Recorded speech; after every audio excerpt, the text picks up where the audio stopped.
Believe it or not, this hot rod here used to be a Ford Taurus, but now it's packing about 800 horsepower, and it's just one of the more interesting things you'll get to see this weekend at the Dream Cruise. Out for a few bucks, this is the spot where the thief shimmied up this roof and stole the 10-pound copper frog. There are some things you can do to avoid becoming a victim of a holiday crime. If you're at a checkout or ATM, avoid showing or counting cash. Get that money straight into a purse or wallet. Well, no rain here. As you can see, people are coming out and enjoying this year's festival. While you could need one of these the next time you visit Canada. The TSA mandates no liquids, no gels, and that means goodbye to your toothpaste, lotions, and even bottled water. Molding and sculpting a new life, a responsibility that can be both exciting and overwhelming, especially for a new teenage mom. Police arrested a street-level dealer at this housing complex. They say it's a hotspot for drug activity, especially fentanyl. You could call it a walk to remember, or maybe to forget. 5 miles in the blazing sun, picking up trash with this sign stapled to his back. Not happy with me right now, but I have to do what I have to do. It's the punishment this mom cooked up when she found out her 15-year-old son got kicked out of school for putting a teacher in a headlock. Travis has to be accountable for his actions, and he has to know when his actions are not appropriate, that there could be consequences to those actions, and those consequences could be humiliating. School officials say Travis is a good kid and that this incident was just horseplay, but taken too far. And too far for Travis means a 10-day suspension. This driver stops to let mom know she admires her discipline style. She bringing it back. She bringing discipline back. I think it's appropriate. So what does Travis think about this? Is it fair? Yeah, for the most part. Shouldn't have did what I did. I think it's fair. This walk, to Travis, no cruel and unusual punishment, but a lesson learned. In Grand Rapids, Jazmine Steele, 24-Hour News 8. Less than 24 hours ago, another shooting on the city's southeast side. And the community's response to this? Well, they say they're fed up.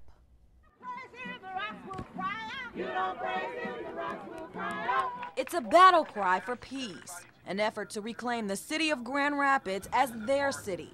More than 40 churches dividing and conquering, canvassing neighborhoods in prayer and song. You know, the thing about it is a lot of these kids that are shooting at each other know each other, grew up with each other, and just because they're off a different avenue, now they're pulling guns at each other. Basically, if you live out here, there's nothing out of the norm for somebody to get shot. So.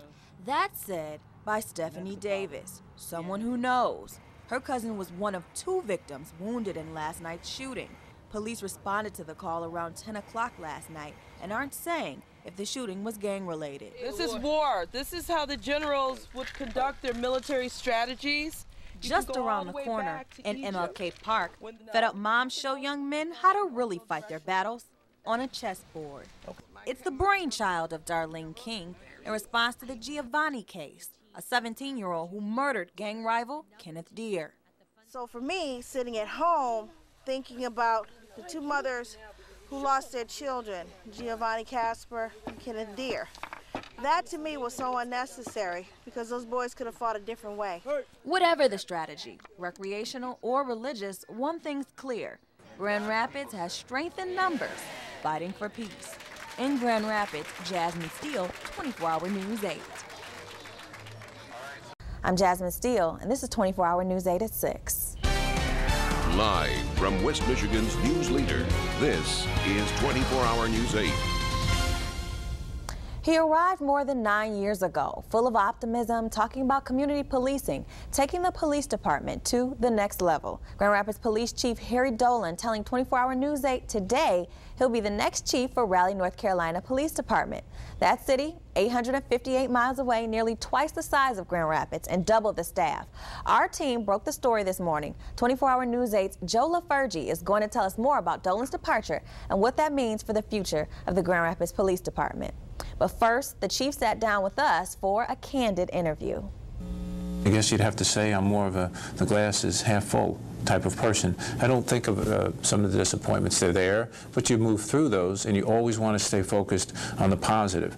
And that's really the hallmark of this organization. We've been through difficult times, but we've weathered them, and we move forward.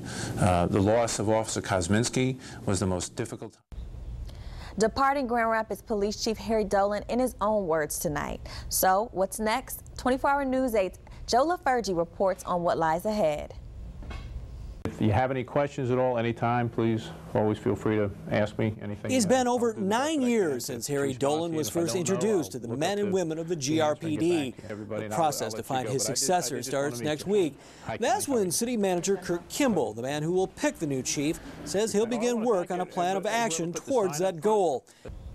Chief Dolan starts his duties in Raleigh on September 4th. And right now we're in the newsroom digging deep into the history of a man accused of killing a Grand Rapids area resident and stuffing his body in the trunk of his own vehicle. Tonight, 24-Hour News 8's Mark Thompson has been working sources here at home and hundreds of miles away.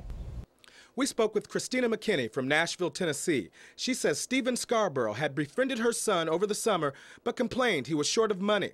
McKinney hired Scarborough to pull weeds in her yard in late July, but Scarborough betrayed her trust and broke into her home and stole electronics. By the time we found out about it, of course, Stephen was gone. After filing a police report on July 24th, Scarborough, she says, eventually fled here to Michigan. Keep in mind.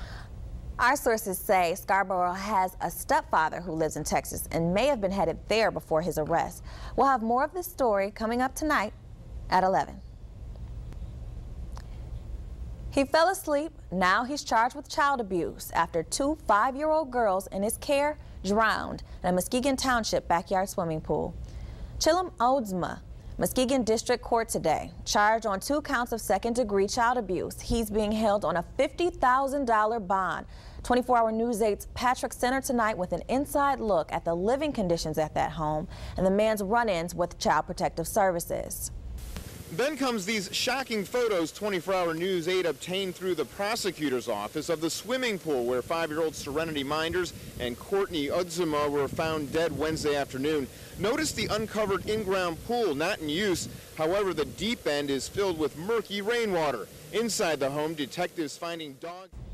And that does it for us tonight at 6. We'll see you at 11. And don't forget to keep in touch with us at woodtv.com online.